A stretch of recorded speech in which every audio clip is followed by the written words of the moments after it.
Hey guys, welcome to Right. this month's Q&A. So, crack on, Raj. All right, crack. Yeah. Already. What's something you like in music, art, pop culture, etc. that you think we'd be really surprised or even horrified by? Oh. The mind boggles, doesn't it? Pop culture, Yeah. Or art. art. I have been to a few operas. Oh. I enjoyed those when I was younger. Well, operettas really. They were sort of Gilbert and Sullivan, but yeah. Oh. I don't know. I really like pop music. Yeah. Yeah. Oh, you've stolen that now. I was going to say that. Oh, damn Like it. Dua Lipa. Yeah, Like, yeah. really like her music. This is probably not related, but I really like gardening. That's art. Yeah, so it's That is kind art. of related. I like gardening. When did the band members first play with others, and what sort of music was it? Oh, okay. So play with others, as in other musicians, Yeah. I guess. Like, I did most of my playing in my college years. Had various experimental bands.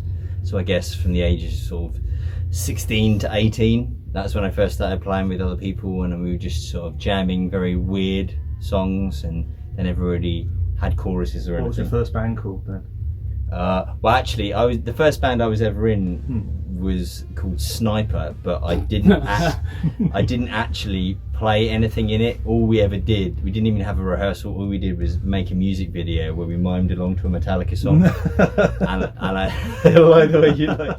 So I guess technically that was my first band, but it wasn't really a band, obviously. Yeah. How embarrassing. I think I was, first time playing with other people would have been when I was about 12, maybe 13. My drum teacher used to arrange a samba group. All right, yeah. So that was probably my first experience playing with other people, but in like more of a band setting, probably about 14, at school, band night. Wow, you thing. started young. Yeah. What was it? We played Just a Day by Feeder, and the guitarist broke a string on stage in front of everyone, and instead of having another guitar handy or something, he just played it on a different string, out of key. I kind of admire that. Yeah. He's like, nope, I'm just gonna. That kind of worked. I don't care what the rest of you are gonna do. I was at sixth form, Oh yeah. and I can't remember. Oh, we were called Lady Badger because our friend Rain, she was singing for us, and she was Lady Badger. She never told me that. Yeah. Oh mate, She will play it to you, and it's fucking awful. She got a copy of it. Probably somewhere. She would never She play keeps- it to me. You need to find the copy. No, I deleted mine. I Oh, burned it. It's so Lady bad. Badger. Lady Right, we need to Badger, find yeah. that. Need to find that. All right. Have you all played instruments from a young age, and were you taught or self-taught? Interesting. I had lessons when I started. Must have been 8, 9, something like that.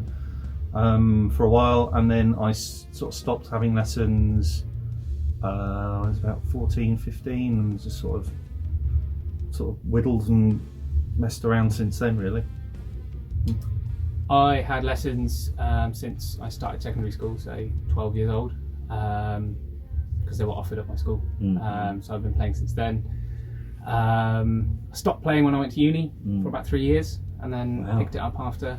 Crazy. Yeah, well, Can't I didn't have space for drum kit. Can't imagine you not playing drums. Yeah. That's weird. Yeah, That's weird. That's when I played the most, really. It's more sex, drugs, and rock and roll at university. it's easier to take a guitar with you to Yeah, university. true, it yeah. really is. Yeah.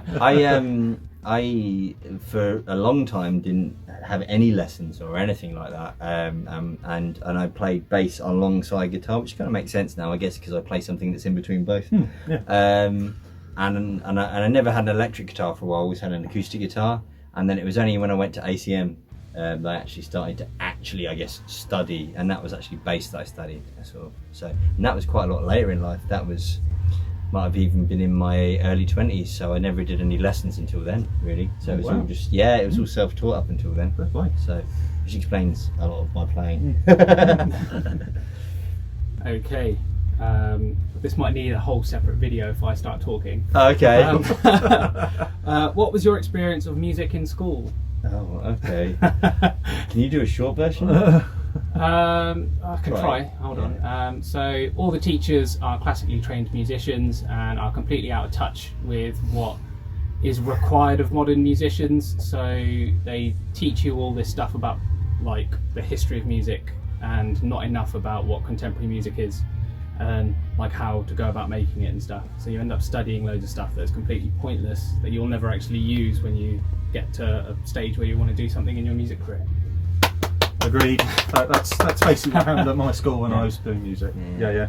We learned about the history of the blues and stuff like that, which was kind of fun, but we didn't really learn a lot about, you know, the 12 barness, for instance. We didn't do that. And like you learn about which is pretty how they harmonise in Baroque music and stuff. Yes. And like, Interestingly, I don't know if I've ever told you guys this, but I didn't do music at school. Oh, neither did I. But up until, you know, when we chose subjects and stuff. I don't even. I mean, even if I did it before then, it must have been so minimal. I remember those Casio keyboards and DJ. Always pressing the demo button on them. But I remember thinking, like in my head, that the kind of music that has guitars in it wasn't the kind of music that they taught, and that was even from a young age. It was like I made that association because they have no idea. Yeah. And at college, I remember there was a music department, and we always used to go and hang out there. And they were obviously all teaching classical stuff there, and we used to go and practice in the rehearsal rooms, make loads of noise with like noisy guitars and that. And in the end, they hated it so much that they gave us our own like kind of. It was kind of an old classroom that wasn't used anymore. That was like it looked a bit like a shed with windows, and they were like, just go there and make as much noise as you want. And so we did. We used to go there and we used to jam at lunch times. And then there was this grass verge out the front, in front of the windows, and all these people would lie on the grass verge in the summer. Yeah, and watch us jamming and all that, and occasionally smoke some of those funny cigarettes, you know, and those tickly ones. The ones that tell jokes. Right, next. When you guys started the band, looking back, has it become the band you expected it to be in the beginning? I mean, I don't know. I guess that's a good question, but it's also a really difficult question to answer because, like, trying to remember what we were like back then. I had zero expectations. I just wanted to make big riffs, lots of noise. You know, I probably had the most expectation, didn't I? Because I think I'd just come out of a band called Carnate, and I was like, we'd kind of got to this point, and we'd kind of, for various reasons, we'd reached this kind of ceiling. And I was like, I'd just come out of that world, which is very different from you, I think. And so I was like, right, I had all this sort of stuff buzzing around in my head that I'd learned, and I was just like, I wanted to put it into a new band. And I remember, like, at the start when we talked about like who was making decisions and that, and I was like, do you remember I said give me a year or something like that? Yeah, I do. And I was like, and then like see how far we get, and then somebody else can take over afterwards. And it turns out that's now quite a few years later. Yes. What, 8 years later? Yeah, exactly. He says it every year. Give me a year. I do. Give me a year, yeah. But yeah, so I guess it's expectations. I think we wanted to play music, and I think personally I wanted to I think each band you're in, you want to push it at a stage further. Yeah, that was the thing with me, and make use of all the new contacts that I'd made in the previous band, and then, you know, just continually improve things. And so, and to be honest with you, talking about how we are doing now, when we're talking about our third album and pretty soon hopefully our third record deal, it's like, wow, I never, you know, I mean, if you'd have said that back to us then, I would have been like, really? You sure? Like, we're gonna, and or if you'd have said, yeah, you guys are gonna play on Sophie Stage in Bloodstock, yeah, whatever, you know. So there's a lot of stuff that we've achieved that I think, you know, that we wouldn't have even comprehended, I think, back in the early days. Agreed. So there you go. All right. Have you considered doing a one-off single, not for an album, or a song maybe in a very different subject or sound? Well, Raj is always trying to push us into funk. Into the funk. Into the funk. You know, there's those tribute albums that happen. You know, there's Black Sabbath. I wouldn't mind doing something for that. Yeah, if somebody wanted to, the right band, if somebody wanted to approach us about that, we wouldn't mind just doing a one-off song. I guess, from my point of view, when I write songs, I tend to write whole concepts, don't I? And so just to think of a single standing alone by itself, I don't think I could deliberately write that. But interestingly, sometimes that happens because there's a song actually that we wrote that didn't end up on the album recently, isn't there? So should we tell? Do they know what it is? Should we tell them? You might have mentioned it before, but I can't remember. All right, it's a song called Jovian Sky, and actually it's I think I'll put a link to it somewhere because I think there's a video for it somewhere. And it just was a song that we jammed through and we really liked it, and then when it came to the actual album itself, it was just a bit, didn't really fit with some of the other stuff, and so it ended up, it was. So that song still exists, but you know, didn't really work with the rest of the album. It's in the vaults. Yeah, something like that. Okay. As you have new songs ready and revamped the old songs on the set list, is there any chance of recording a couple of gigs for a live album release? This is a constant source of conversation within the band, that whole live album thing, and it's definitely something we're considering. We need to get this album that we're doing out of the way first, and obviously the whole cycle of releasing an album, it takes time. So even if we wanted to do this, it's not going to be something that happens soon. And we'd have to work out how to do it. Also, I think if we were to record a live album, it would have to be somewhere special as well. Like, just like be like any random gig. It would have to be at some sort of venue that's got like some significance to it.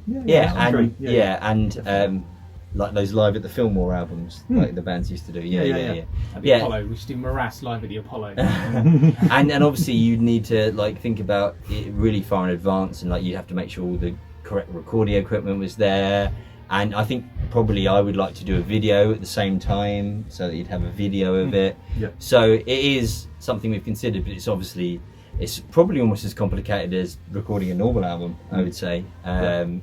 And then obviously to get that album out there in terms of release, then we need to get a label that would want to be involved in that. So then we come back to this whole thing of finding a label again. So it's, although a live album in essence can seem like, oh, you just record what you're doing live and it's easy, it's actually will take a significant amount of planning. So maybe that's something that we'll do after this album has finished its cycle. Who knows? We'll see.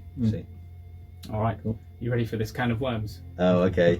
Oh no. This question. I think I know what this is. No, you're going to hate this question, but ever considered doing a cover? No! If not, why? By the way, I'm not asking for one. Good. So, shall I tell the story? You tell the story. Okay, so... Tuck in, kids. The reason we're adverse to covers is not because, like, we haven't experienced it. It's because we have. So, some of you may have even witnessed it. I hope you didn't, but some of you may have. That when Westy was in the band, we actually did one gig where we covered one song, and it's a song by a band that we love called Free. And for reasons which we won't point blame at, especially not blame at drummers, the song just didn't really work, and there was lots of decisions that we made about it that just didn't really work. Anyway, but the conclusion of what I'm trying to say is that, like, we're just not really a band that can do covers, or I think if we ever did do a cover, it would probably be so far removed from the original song that you might not even know what it was, because I think the mistake that we made before when we tried to do one and it didn't go well, to copy we tried to copy the original artist, and with our sound, and it just like went really flat and didn't do anything, didn't do us justice, didn't do the song justice. And so picking a cover, especially for a band that has I think I can say we have a unique sound like us, isn't an easy thing to do, full stop. And then picking one that you can all get on board with, picking one that isn't going to be, see, they're laughing, they even know. You know, it's just, it is, like Raj said, it's a whole can of worms. Yeah. So, but I'm in the band now, so like, I'll work on it. Okay. Thanks for that. No, I have to scroll through the 12 million things that are all to do with covers. People who want covers. Of course they want covers, they don't realise how hard it is. Like, I think I'd just point out, I've actually been in a tribute band before. Have you been in a tribute, like a covers band before? I think we all have experience of playing. This is not because we've not got experience of playing covers. We've all got quite a lot of experience of playing covers, but they were always just playing them like the originals were played. Whereas we would never do that in this band. Yeah. We couldn't do that. We tried once doing that. We're never doing that again. It's like, we're not a covers band, you know, so there you go. That's it. Is that all the questions? All the questions. Okay. Well, thanks very much, guys. Thanks for all the Q&A, and hopefully, like, when's this coming out? What date is it today? It's the end of March, isn't it? Yeah, 27th. it's the end of March. So, start of April, our tour's starting. So hopefully, we're going to see some of you patrons of that tour. The first one, obviously, at the Swamp. So see some great faces down there, and we're going to try and fill the tour up with filming stuff.